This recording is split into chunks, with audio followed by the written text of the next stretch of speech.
Before I tell my story, I should tell you some information about myself. I am a police officer for the Somerville Police Department. I have been with the department for over 5 years now.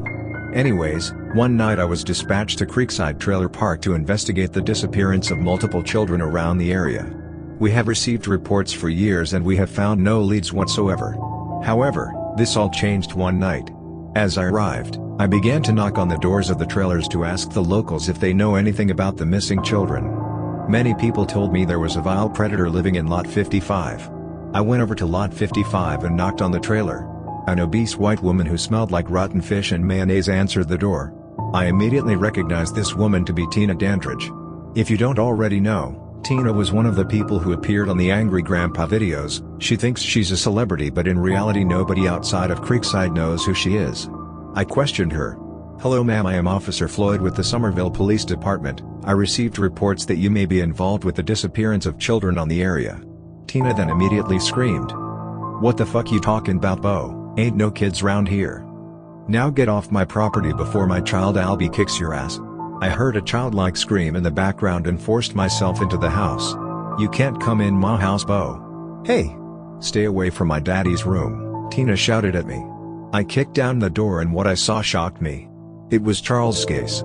"What the fuck?" I said, "You're supposed to be dead and rotting in hell." Charles Scace then turned to me and said I made a deal with the devil. He told me I could live forever as long as I offered him sacrifice of white children. I knew Charles Scace was a sick fuck, but I never expected this. I unholstered my issued firearm and aimed it at him and said, "Put your hands up right now. You're under arrest." "Tell me where you did to the missing children," I screamed at him. Charles Scace laughed and said, "Albert, get in here. We have someone who's trying to stop my deal with the devil." I looked behind me and saw a 6'2" gorilla holding a knife in his right hand. It was Albert Dandridge. I already knew who he was since I had reviewed his criminal record. He was arrested in 2021 for the violent stabbing of a 22-year-old man over $10. He then proceeded to say ooh ooh ah ah ah ee ooga booga, Albert mad. Albert stab. I told the monkey to drop the knife, but then he charged at me. I immediately opened fire, striking Albert the ape 6 times in the chest and he collapsed, dead as Pokemon Go.